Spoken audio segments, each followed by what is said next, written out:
Bonjour à tous, bonjour à toutes. J'ai la difficile tâche de vous faire revenir de pause, rentrer de randonnée et rentrer d'un voyage assez exceptionnel au pays des capacités. Donc en fait, on va continuer avec quelque chose peut-être d'un peu plus terre à terre. Je vais vous demander de rentrer au travail et on va essayer ensemble, durant cette intervention, en fait, de réfléchir à des principes d'action, à des pistes de réflexion autour de la question, mais comment est-ce qu'on peut, après avoir compris un petit peu mieux ces concepts de santé psychique, en faire quelque chose dans nos pratiques. Alors, je vous avertis tout de suite qu'il n'y a pas de baguette magique et que moi, je n'en ai pas. Mais il y a quelques champs qui sont intéressants à aller visiter quand on travaille dans des domaines qui ne sont pas nécessairement des domaines où on est des spécialistes de la santé psychique et où on peut parfois se dire mais quel est notre pouvoir d'agir là-dedans, ou se sentir parfois aussi impuissant dans certaines situations ou face à certains accompagnements qu'on peut avoir à faire avec les gens avec lesquels on travaille, de se dire mais en réalité qu'est-ce que ça veut dire tous ces concepts, où sont mes pouvoirs d'agir en fait pour soutenir et promouvoir la santé psychique des personnes que j'accompagne en tant que non spécialiste de la santé psychique. J'insiste, on va vous partager pendant cette intervention des pistes qui ont été développées dans les travaux qu'on a réalisés pour les cahiers de référence de santépsy.ch, plutôt pour les enfants et les jeunes et les jeunes adultes, mais les pistes en fait qui ont été développées dans ces cahiers sont tout à fait transversales et peuvent être transférables à différents domaines professionnels, pour peu qu'on y réfléchisse et qu'on se demande à quoi ça correspond dans ma pratique à moi. Donc, un enjeu, quand on n'est pas spécialiste de la santé psychique, c'est sortir du sentiment d'impuissance et se dire peut-être que simplement en faisant le travail pour lequel je suis là, je peux aussi avoir un impact sur le bien-être et la santé psychique des gens que j'accompagne. Alors, je vous propose deux grands champs de principes à réfléchir. Le premier, quand on n'est pas spécialiste de la santé psychique, c'est vraiment de se dire mais c'est quoi la santé psychique et d'essayer de comprendre en fait les notions qui sont relayées.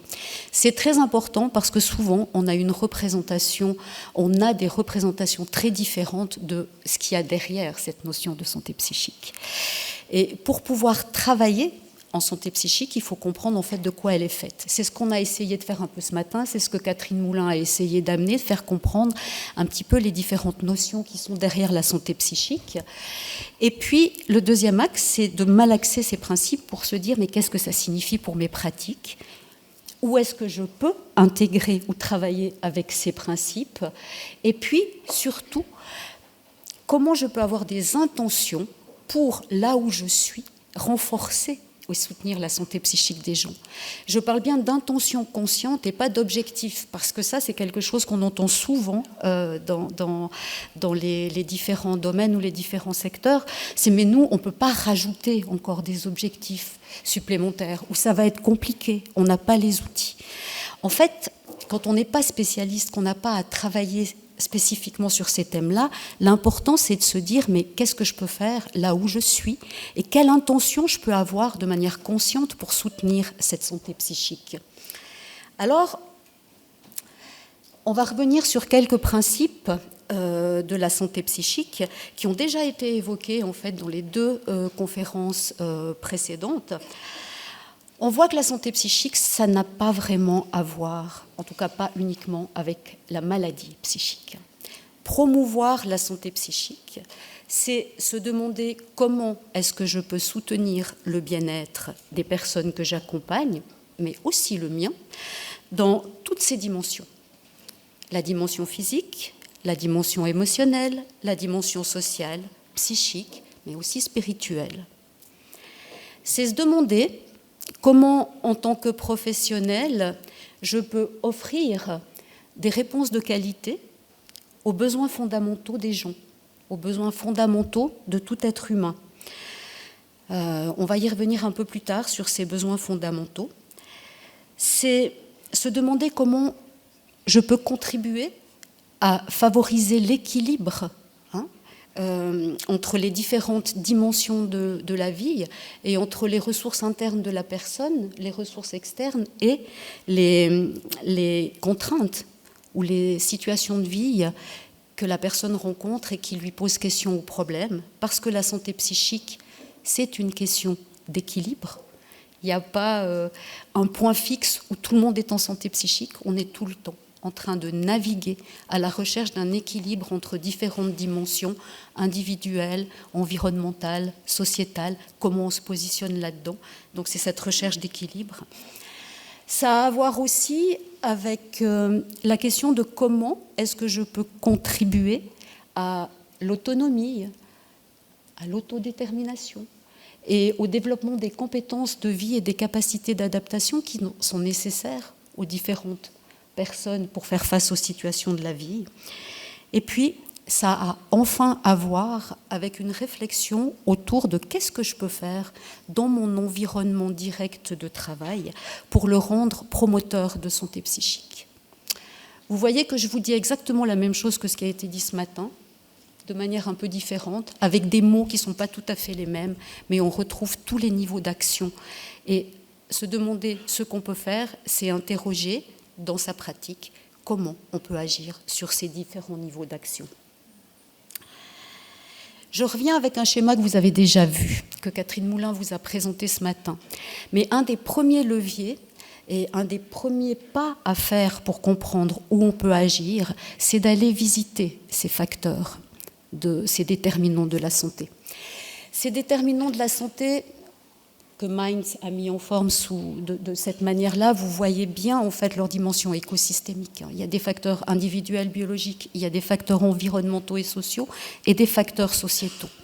C'est super de les lire, mais le vrai job qu'on doit faire quand on est des professionnels, c'est de s'y arrêter un peu et de se demander sur lesquels, moi, là où je suis, dans mon poste, dans ma fonction et dans mon rôle, j'ai un levier d'action, j'ai un pouvoir d'agir.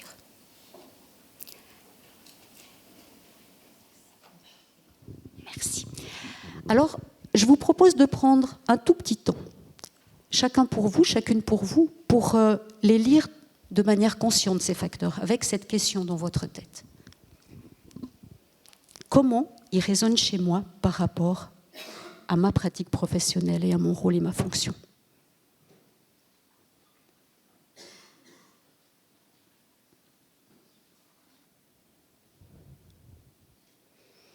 Est-ce qu'il y en a où vous vous dites « Ah oui, là je peux faire quelque chose ». J'espère. Alors il y en a sûrement où vous vous dites « Je peux faire quelque chose ».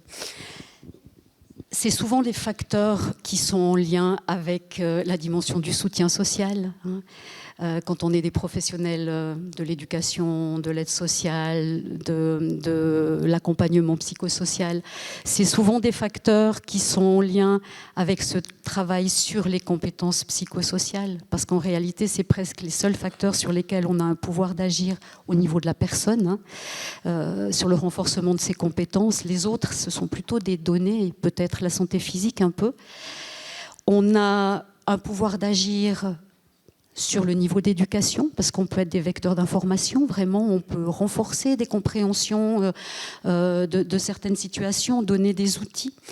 Et puis, on peut aussi, et surtout, souvent, avoir une influence sur les facteurs environnementaux de notre domaine de compétences, c'est-à-dire sur notre contexte. Ça peut être sur l'école, sur la classe, si je suis enseignant, dans mon endroit de consultation, sur comment en fait je vais garantir la sécurité, je vais garantir en fait l'accueil des gens dans cet endroit. Ça, c'est des facteurs où on peut agir.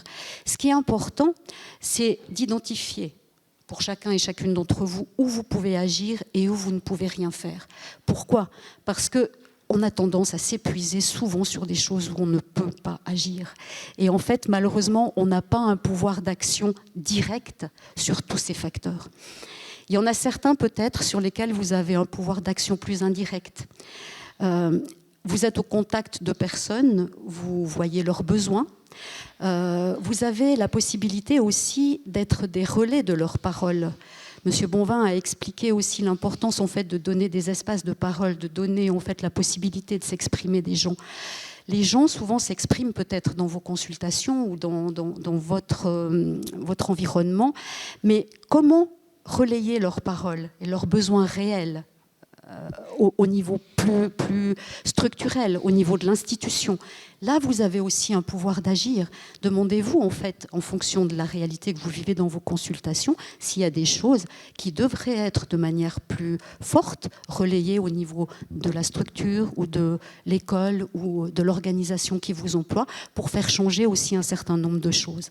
Mais donc, ce premier point, identifier les facteurs, les déterminants de santé sur lesquels on a un pouvoir d'agir, c'est hyper important pour sortir du sentiment d'impuissance qu'on peut connaître parfois nous-mêmes et qui va péjorer aussi notre propre santé psychique.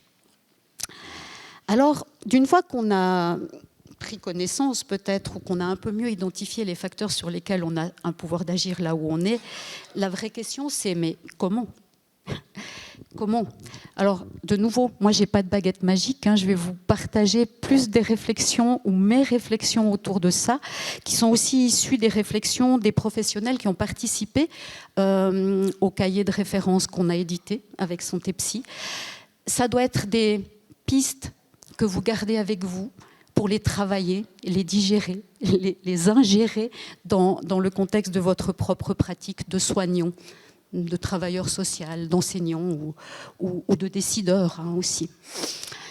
Alors, je me suis demandé, mais c'est quoi qui fait peut-être, qui est transversal au bout du compte à tous vos rôles et fonctions ? On l'a évoqué déjà ce matin, c'est cette notion d'accompagnement. Madame a posé une question où on a évoqué cette histoire d'accompagnement. Et je me suis dit, mais en réalité, vous vous retrouvez tous dans des situations où vous êtes en situation d'accompagner des personnes avec des objectifs que vous poursuivez vers quelque chose, en fait. Du coup, cet accompagnement, il se fait dans un cadre. Donc là, on est en train de redescendre les notions que vous avez entendues ce matin, mais au niveau de l'institution, quelque part, ou de l'organisation. Vous êtes dans une institution, une organisation, une école, en fait, qui a un cadre, qui a une mission, qui remplit un mandat, et vous devez fonctionner à l'intérieur de ce cadre. Donc, votre pouvoir d'action, il est aussi un petit peu limité par le cadre institutionnel. Et là, si on réfléchit en matière de santé psychique, il y a des critères, en fait, qui sont importants pour qu'un cadre soit soutenant. C'est est-ce que l'organisation, l'environnement dans lequel je travaille a déjà pris en compte la dimension de la santé psychique dans ses réflexions ? Ou est-ce que c'est quelque chose en fait qui n'est pas réfléchi, qui n'est pas travaillé, où il n'y a pas de parole autour de ça, où on ne se demande pas vraiment en fait ce qu'on peut faire pour soutenir le bien-être des gens ? Il y a une deuxième notion au niveau du cadre, c'est est-ce que dans mon institution, je peux m'appuyer sur un cadre qui garantit les droits humains, qui garantit les droits de l'enfant, qui garantit les droits sexuels, qui garantit tous ces principes de non-discrimination, d'égalité des chances, d'égalité d'accès, tous ces principes en fait qui vont permettre ce libre choix et cette autodétermination quelque part aussi, en tout cas qui sont nécessaires à ce que cela puisse se mettre en place.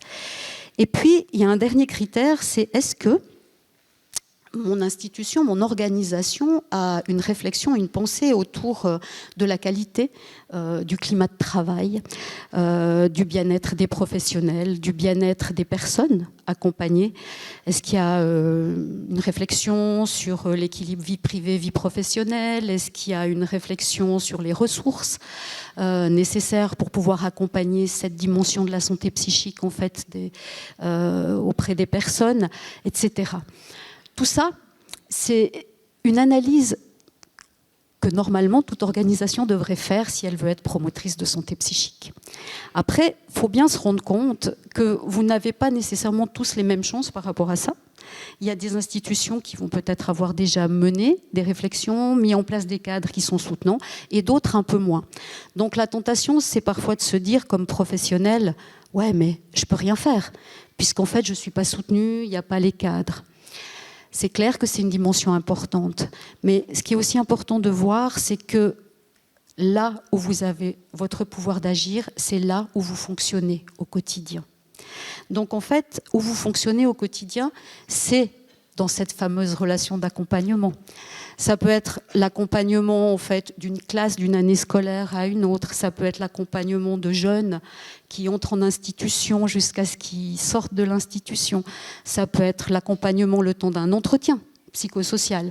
Ça peut être tout plein de types d'accompagnement. Mais généralement, dans un accompagnement, on a un peu 3 temps. Il y a le moment où la personne pousse la porte. Il y a le temps de l'accompagnement qu'on peut appeler la relation d'aide ou l'accompagnement en fait, vers les objectifs qu'on poursuit ensemble et qui va demander en fait, tout un travail ensemble sur des champs différents. Ça peut être qui sont en lien avec les questions pour lesquelles les personnes vous consultent. Et puis il y a le moment où la personne en fait, va quitter l'accompagnement, la fin d'un entretien ou la fin d'un processus. C'est des moments qui sont clés en fait, dans la manière que vous avez et le pouvoir d'agir dans la qualité de les accompagner.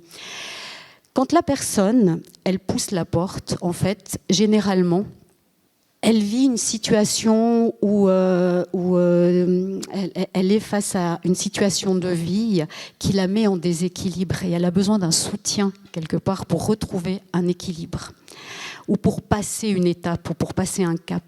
En santé psychique, en fait, on parle de transition pour parler de ces phases-là. Et vous, je pense que vous êtes tout le temps face à des personnes qui vivent un certain type de transition. L'arrivée d'une maladie, un chômage, ça peut être un passage difficile où il faut un placement. En fait, il y a vraiment toujours cette idée qu'il y a un équilibre qui était là avant avec des repères peut-être avec lesquels la personne fonctionnait qui se rompent. Et il faut un temps pour rétablir l'équilibre, accompagner un nouvel équilibre avant que la personne puisse voler de ses propres ailes ou alors être réorientée vers un service qui va remplir en fait une autre mission. Ces transitions, elles sont hyper importantes en santé psychique et au-delà des objectifs spécifiques que vous avez dans votre job, dans votre mission, dans votre rôle et votre fonction, c'est hyper important pour soutenir la santé psychique des jeunes de prendre en compte cette notion de transition et de se demander, mais je n'ai pas que des objectifs de résoudre une question ou un problème en fait, pour laquelle la personne vient, j'ai aussi comme intention d'accompagner au mieux ce passage, cette transition. Les transitions, en fait, elles peuvent occasionner beaucoup de stress et beaucoup d'émotions. Donc, en fait, c'est hyper important de le prendre en compte, ce stress et ces émotions, et de ne pas partir directement dans la résolution, en fait, du problème. Après, le processus, en fait, si on réfléchit en termes de santé psychique, donc, comme je le dis, ce n'est pas seulement résoudre ou trouver une solution à la question pour laquelle la personne est là, mais c'est de se demander comment je vais pouvoir soutenir le processus de transformation. Travailler cet entre-deux. À une transition, il y a un avant, un après, mais il y a surtout le moment présent où la personne est entre deux. Et nous, on est souvent en train de se projeter vers l'après, mais on oublie en fait ce que vit la personne au moment où elle est là face à nous, avec nous. Et l'enjeu, c'est d'accompagner l'entre-deux. Et un entre-deux, c'est sensible pour la santé psychique parce que les anciens repères ne marchent plus et les nouveaux ne sont pas encore installés. Donc il faut travailler à réfléchir à comment est-ce qu'on va pouvoir outiller au mieux ou travailler avec la personne pour lui donner les compétences et les ressources qui vont lui permettre de passer, de faire le pas. Il faut aussi favoriser un nouvel équilibre. Et l'équilibre, en fait, que signifie équilibre pour la personne, c'est pas nous qui le déterminons, c'est la personne. Et là, on revient en fait sur l'importance de pouvoir travailler avec, co-créer avec la personne, partir de ses réels besoins, de ses réelles aspirations aussi, pour créer un accompagnement qui fasse du sens pour la personne et qui ne soit pas simplement en fait remplir un objectif par rapport à mon objectif de rôle ou de fonction. Tout doit se mêler, hein, mais pour la santé psychique, si on veut la soutenir, ces dimensions sont importantes. Les transitions, elles sont toujours composées de 3 dimensions. Enfin, il y a toujours 3 processus qui se jouent dans une transition. Il y a un processus d'apprentissage ou d'acquisition de nouvelles connaissances qui est nécessaire souvent pour passer d'un état à un autre. Il y a un processus de transformation identitaire, c'est-à-dire que on perd son job, on passe du statut de travailleur au statut de chômeur, par exemple. Il y a une transformation au niveau de l'identité. On va avoir des relations sociales qui peuvent être changées, on va avoir le besoin d'intégrer aussi ces nouvelles donnes à l'intérieur de nous pour recréer un équilibre. Et ce changement identitaire, il est hyper important. Et puis, il y a un 3e processus, c'est le processus de création de sens. Donc, pour accompagner les transitions, en tant que professionnel, il faut garder dans la tête ces 3 processus et se demander comment je peux les prendre en compte et les accompagner aussi. Identité, apprentissage et sens. Accompagner ces 3 dimensions des transitions en tenant compte en fait des besoins fondamentaux de la personne. Là, vous voyez apparaître dans le schéma des terminologies que vous retrouvez quand vous faites des lectures santé psychique. C'est des mots qui disent différemment beaucoup de choses qui ont été déjà évoquées par M. Bonvin ce matin. Mais en fait, c'est des choses qu'on doit essayer de soutenir.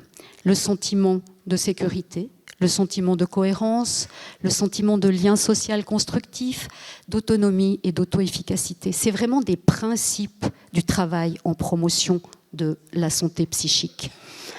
Alors, qu'est-ce que ça signifie ? D'abord, j'aimerais que vous vous rendiez compte qu'on parle de sentiments. Les personnes ont besoin de se sentir en sécurité, de se sentir en cohérence, de se sentir dans des relations constructives.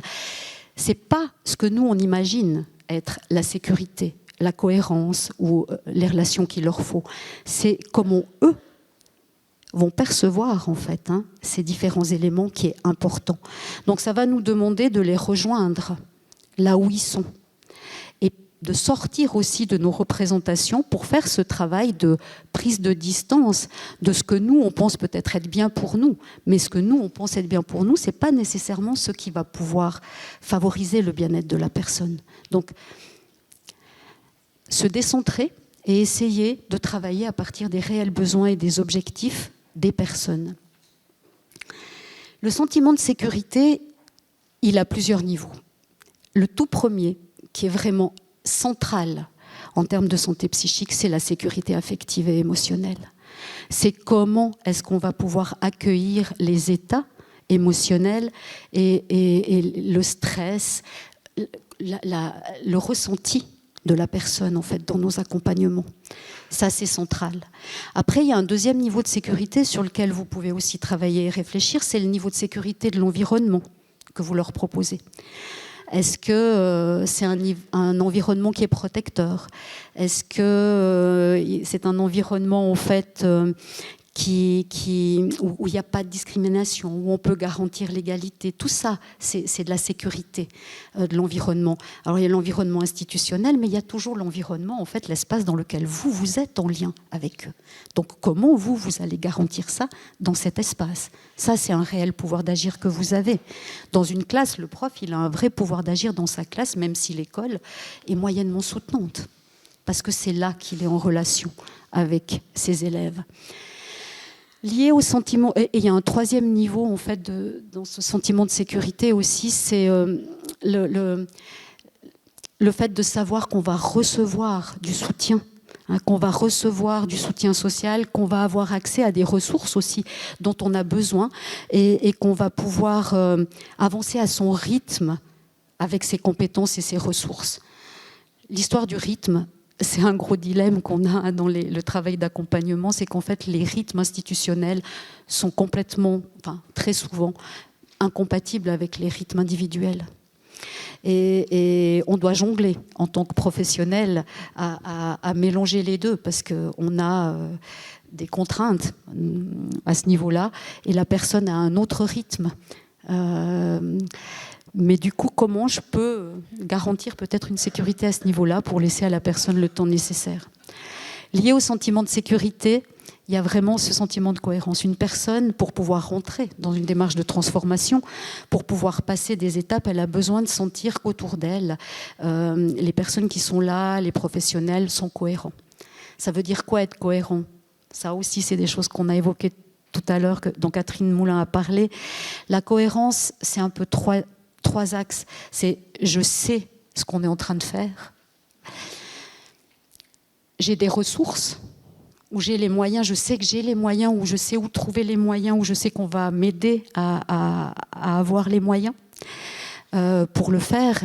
Et puis le troisième axe, c'est je comprends pourquoi je le fais, je donne du sens à ça et c'est ce qui me permet de m'engager.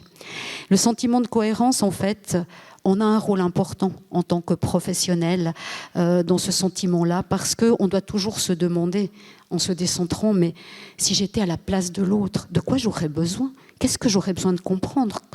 Et être dans l'explication aussi des processus que nous on met en place, parce que souvent dans notre tête c'est très clair, mais est-ce qu'on l'a explicité avec la personne? Est-ce qu'on l'a réfléchi avec la personne? C'est un élément hyper important du sentiment de cohérence. Plus la personne va pouvoir avoir des réponses claires à ces trois questions, plus en fait elle va pouvoir s'engager dans le processus ou dans les apprentissages.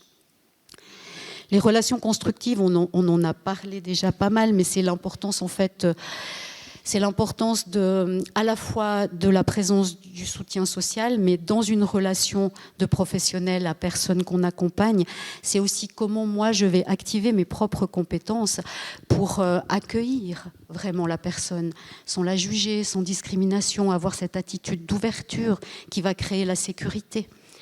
Comment je vais pouvoir aussi rentrer en vraie relation, dans une relation de réciprocité, comment la personne en fait aussi va pouvoir se sentir utile, va pouvoir se sentir contribuer à la relation d'aide qu'on est en train à la relation qu'on est en train de mettre en place dans l'accompagnement. Et puis c'est aussi la qualité de sa présence qui va jouer énormément en fait dans la possibilité d'installer des relations constructives. Comment je suis en relation à moi-même pour être bien en relation avec l'autre. Si on est complètement nous-mêmes un peu éclatés, sous stress, incapables de réguler nos émotions ou comme ça, on va avoir beaucoup plus de peine à entrer en relation réelle avec la personne pour construire et co-créer quelque chose ensemble.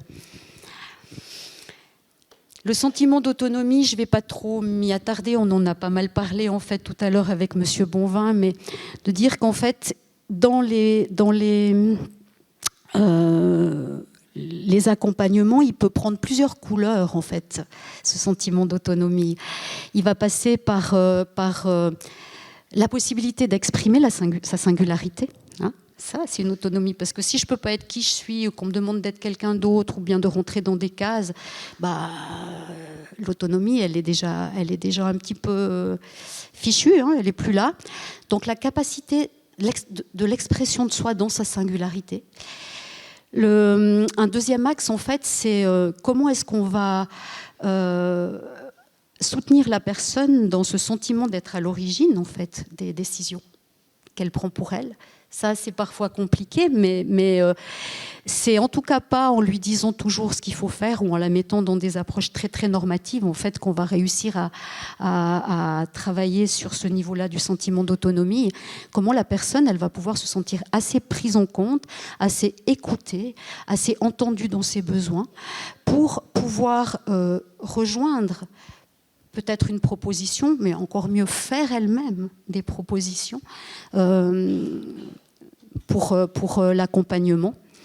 Puis le troisième niveau, c'est quel sentiment elle va avoir de pouvoir réellement changer des choses dans sa vie. C'est-à-dire quel pouvoir réel d'action, d'agir elle a. Et là, on revient vraiment très fort sur la notion des capacités où on peut outiller, mais s'il n'y a pas la possibilité, c'est pas une vraie capacité d'autonomie et d'autodétermination. Et puis la dernière notion, c'est la notion d'auto-efficacité. Celle-là, vous la retrouvez vraiment, vraiment, vraiment partout en santé psychique. C'est hyper important, en fait, de soutenir le sentiment d'auto-efficacité des gens. C'est quoi l'auto-efficacité ? L'auto-efficacité, en fait, c'est une sorte de conviction profonde qu'on a à l'intérieur de nous qu'on va y arriver, qu'on peut le faire. Cette conviction, elle est liée à plein d'autres éléments de la santé psychique, à la confiance en soi, à l'estime de soi, qui sont chaque fois des notions qui tournent un petit peu autour du même axe, mais qui sont souvent pas si simples que ça à définir. Mais en fait, l'auto-efficacité, elle a vraiment à voir avec la présence de ressources sur lesquelles je peux m'appuyer et sur la présence de compétences personnelles et environnementales qui vont me permettre en fait de passer à l'action. Et puis, elle est extrêmement liée aussi à la possibilité d'expérimenter les choix qu'on fait. On ne peut pas se sentir efficace ou compétent avant d'avoir tenté, fait, pris le risque de réussir et vu en fait que parfois c'est OK, ça marche, alors qu'on pensait que ça ne marchait pas. Donc, soutenir l'auto-efficacité, c'est vraiment offrir des situations, oui, d'expérimentation, sortir de l'approche purement cognitive ou mentale pour rentrer dans l'action, donner la possibilité d'expérimenter, de prendre des risques dans un cadre qui est sécurisé, et puis de pouvoir travailler sur comment l'expérience s'est faite, qu'est-ce qui s'est passé dans l'expérience, avoir ce travail auto-réflexif pour que les gens identifient les compétences qu'ils ont activées pour mener l'action. Parce que ça, c'est un gros champ en santé psychique, surtout avec les jeunes, c'est qu'en fait, ils activent des tas de compétences, mais ils n'en sont pas conscients. Et puis souvent, on leur fait remarquer qu'ils ont des compétences, surtout quand ça ne va pas. Ils ont des compétences parce qu'ils ont manqué de compétences. Mais en promotion de la santé psychique, le but, c'est d'inverser la tendance.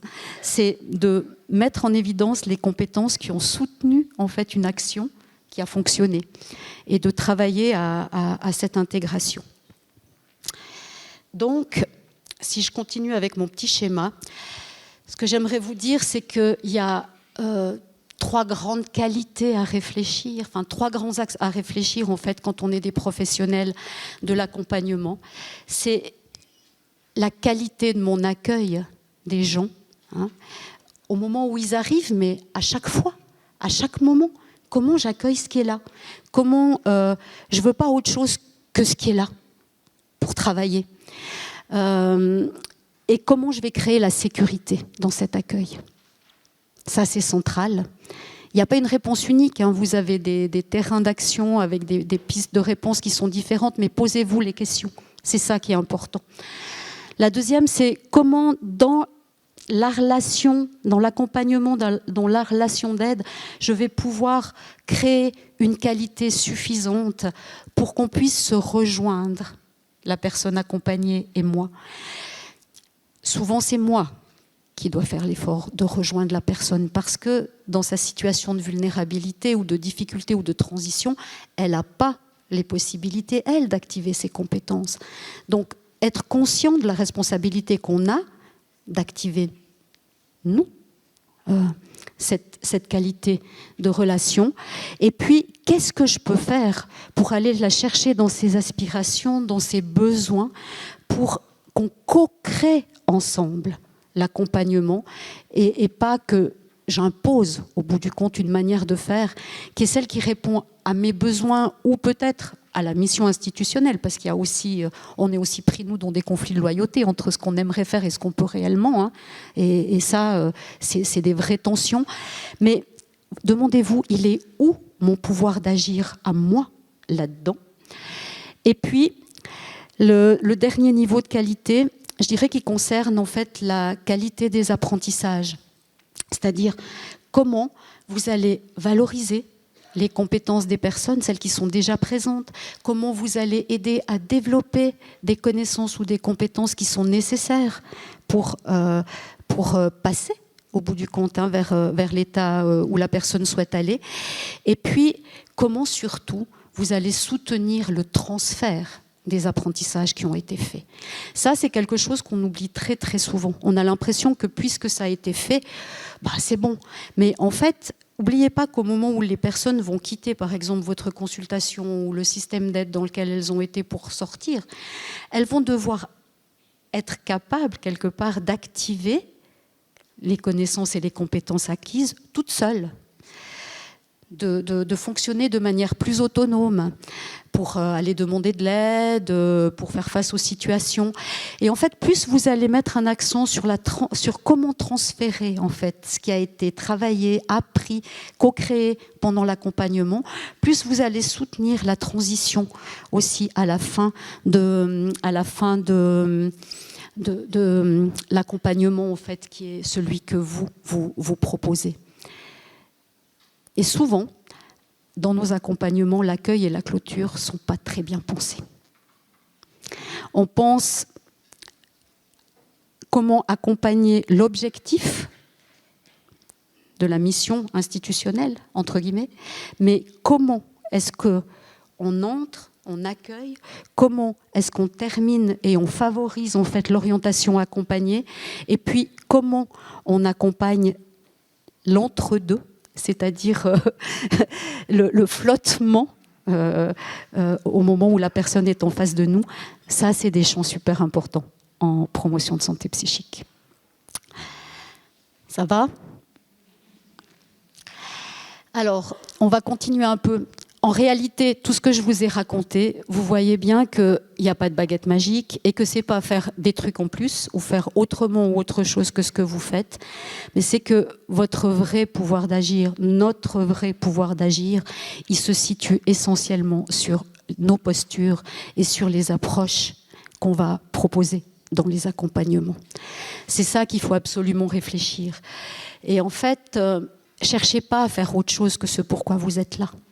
Mais essayez de vous dire quelle intention je peux mettre en termes de santé psychique pour soutenir en fait ces besoins fondamentaux dans mon travail, pour accompagner les entre-deux et pour être quelqu'un qui accueille et qui met du soin à la relation. C'est là votre plus-value quand vous n'êtes pas des spécialistes de la santé psychique. Alors, on parle de posture. Une posture, c'est quoi ? Alors, une posture, elle a différentes composantes. Une composante métier, mais aussi des composantes qui sont liées à l'attitude, au comportement et à la capacité à garantir le bon fonctionnement de l'environnement. C'est important parce qu'en fait, on n'a pas tous la même définition des postures. Mais je ne vais pas trop m'attarder là-dessus parce que je veux vous emmener un petit peu plus loin. Ce qui est important, c'est cette fameuse posture de co-régulation. Hein. Vous voyez que les gens, en fait, sont souvent stressés quand ils arrivent vers vous. Ils sont dans cet entre-deux où ils ont beaucoup d'émotions. Et en fait, nous, ce qu'on peut faire, c'est vraiment travailler sur notre qualité de présence pour calmer le système nerveux de la personne aussi, pour l'aider à pouvoir faire les démarches nécessaires et à apprendre ce qui est nécessaire. On ne peut pas apprendre quand on est avec un système nerveux qui nous paralyse. Donc la qualité de votre présence, vraiment dans cette optique de co-réguler, c'est quelque chose d'hyper important. Là, je vous invite à aller voir un peu les travaux de Stephen Porges qui travaille beaucoup autour de cette posture de co-régulation où il y a vraiment des choses très, très intéressantes autour de comment est-ce qu'on peut apprendre pour soi, mais aussi à aider les autres à réguler le système nerveux avec des approches autour de la neuroception. Je vous ai remis là des mots que vous avez entendus dans mon discours autour du schéma, mais une posture soutenante qui facilite l'échange. Dans les cahiers qu'on a rédigés, on s'est rendu compte en fait que ça, c'était des choses qui revenaient beaucoup auprès des professionnels et puis des gens qu'on accompagne. L'accueil de la diversité, la sécurité dans la relation, la simplicité de langage, valorisation du ressenti, l'art de poser les questions pour ouvrir la réflexion, la reconnaissance de l'autre comme une ressource pour co-créer, la circularité, l'humilité, mais aussi la conscience de nos limites et de nos compétences. Parfois, il faut savoir demander de l'aide, c'est pas seulement pour les gens qu'on accompagne, c'est aussi pour nous. Il y a du réseau, et il y a des professionnels de réseau qui sont là pour nous, et on peut demander du soutien. Et puis, il y a l'humour qui est une composante qui revient souvent. Parce que quand on accompagne des gens qui ne vont pas bien, on peut être souvent dans des situations où c'est un peu dramatique. Mais la vie, elle continue à circuler, même dans ces situations-là. Et c'est important, en fait, de ne pas se couper de la vie qui circule. Et l'humour, en fait, c'est une des dimensions de la vie qui circule. Et ça permet des fois de mettre de la distance. Alors, bien sûr, toujours avec amour et respect. On ne fait pas des gros gags qui vont encore enfoncer plus la personne, mais on peut quand même avoir une certaine légèreté. Et ça, c'est aidant. Pour terminer sur les approches qui soutiennent la santé psychique, on sait en fait qu'il y a des approches qui sont plus aidantes pour prendre en compte ces besoins fondamentaux, travailler les compétences. Les premières, c'est les approches expérientielles. J'en ai parlé un peu avant avec le sentiment d'autocompétence. Donc c'est plus en fait on va être dans le faire, plus on va poser des situations d'expérimentation, plus on va soutenir le sentiment d'auto-efficacité. Deuxième type d'approche, c'est les approches symboliques. Les approches symboliques, en fait, elles vont permettre de sortir du mental, de sortir du cognitif uniquement, de sortir d'une approche faite de logique successives pour permettre à la personne de s'exprimer ou d'exprimer ce qu'elle ressent autrement. Une approche symbolique, c'est par exemple les approches créatives, la danse, la musique. En fait, c'est toutes les approches qui permettent l'expression, mais qui permettent aussi l'expression de dimensions existentielles. Et là, on voit l'importance du travail autour du sens qui ressurgit avec ces approches-là, parce qu'on peut aller vraiment sur l'accompagnement de dimensions beaucoup plus spirituelles aussi. Les approches participatives, elles sont super importantes parce qu'en fait, elles activent les compétences des gens et puis elles permettent aussi de mettre une certaine normalité autour du vécu. On n'est pas tout seul quand on participe. On peut faire ensemble. On se rend compte que d'autres se posent les mêmes questions ou ont d'autres solutions. On peut partager des ressources. C'est super important. Plus, en fait, on va pouvoir co-créer des choses qui correspondent à nos besoins et qui correspondent à notre réalité, plus en fait on va être engagé. Les approches par les pairs, c'est hyper aussi important. C'est souvent des approches qui demandent des ressources. On entend « Ah, mais ça coûte trop cher, oui, mais c'est pas possible, mais ça prend du temps. » Mais en réalité, en termes de santé psychique, c'est des approches porteuses. Là, on a la jolie expérience en fait des pairs aidants en santé psychique et on voit à quel point l'approche par les pairs, elle permet de donner d'abord un crédit à ce qui est partagé. Ça nous permet de sortir aussi de la position de expert, celui qui sait, celui qui ne sait pas. C'est de la circulation de compétences, en fait, la reconnaissance de la compétence des gens eux-mêmes. Et c'est hyper intéressant, en fait, pour soutenir le bien-être et la santé psychique, tout comme les approches communautaires où on a les mêmes éléments, en fait, qui ressortent, avec en plus peut-être l'aspect du soutien social qui est super important. Et puis, on a cette fameuse approche basée sur les compétences psychosociales. C'est là-dessus que je vais finir parce que vous l'entendez tout le temps en promotion de la santé psychique. l'importance de travailler les compétences psychosociales qui sont d'importants facteurs de protection de la santé psychique. Alors c'est quoi ces compétences psychosociales? C'est l'OMS qui en a parlé en premier en 1993 sous la forme de 10 compétences qui sont organisées de la manière suivante, sous forme de 5 couples: apprendre à résoudre des problèmes, à prendre des décisions, avoir une pensée créative, une pensée critique, savoir communiquer efficacement, être habile dans les relations interpersonnelles, avoir conscience de soi, de l'empathie pour les autres, savoir gérer son stress et réguler ses émotions. C'est un sacré programme, mais en fait, ces compétences, on sait qu'elles aident au développement de stratégies d'adaptation. Elles vont faciliter en fait la manière de faire face aux situations difficiles ou aux événements de la vie, et que les gens qui ont ces compétences ont plus de facilité en fait à passer des caps. On l'a vu au niveau du Covid, avec le Covid, en fait, les gens qui avaient ces compétences ont peut-être été moins stressés, ont moins souffert, avaient plus de réseaux. Enfin, il y avait plein de choses tout d'un coup qui ont été plus simples. Ces compétences, en fait, elles sont plus thématisées. On a l'impression en fait que c'est là tout le temps, mais en réalité, on n'est pas du tout égaux face à ces compétences, parce qu'on n'a pas la chance de grandir dans le même environnement, d'entraîner ces compétences de la même manière, et garder en point de mire dans vos accompagnements que peut-être vous pouvez soutenir d'une manière ou d'une autre ces compétences, favoriser l'exercice ou la pratique de ces compétences, réfléchir à lesquelles de ces compétences vont être utiles pour le passage au moment de la sortie, c'est hyper important. Elles sont derrière tous les comportements positifs en santé psychique, la recherche d'aide, le fait de prendre soin de soi et le fait aussi de proposer du soutien à autrui. L'empathie, prendre soin de soi, ça demande de se connaître, de connaître ses besoins, ses limites. Si on ne fait pas ce job ou qu'on n'a pas cette compétence, comment je vais prendre soin de moi? Et puis, demander de l'aide, c'est pas simple. Ça demande de repérer qu'on en a besoin. Donc, de connaître ses besoins, ça demande d'avoir des compétences de communication, de savoir exprimer, expliquer en fait ce qu'on ressent. Et tout ça, c'est évidemment hyper important à soutenir au niveau des compétences psychosociales. Je vais finir là-dessus, parce que ça, c'est quand même le message le plus important. C'est que tout ça, c'est bien joli, c'est un sacré plat, c'est un plat de résistance.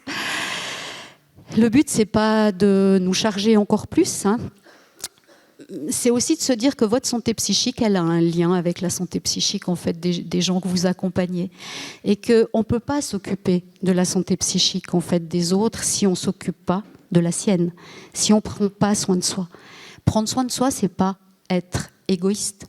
C'est juste en fait prendre garde à remplir son énergie, son réservoir vital, son énergie vitale pour pouvoir être dans cette posture qui soutient la santé psychique des gens qu'on accompagne. Et là, vous avez une responsabilité, mais les organisations, les institutions et la société tout entière a aussi une responsabilité pour réfléchir les cadres qui permettent de réellement prendre soin de soi. Alors voilà, j'espère que vous allez bien prendre soin de vous et puis vous pourrez réfléchir en mangeant à votre prochain pas, après tout ce que vous avez entendu ce matin, parce que identifier votre pouvoir d'agir et l'activer, c'est une des clés aussi pour prendre soin de votre santé psychique. Bon appétit.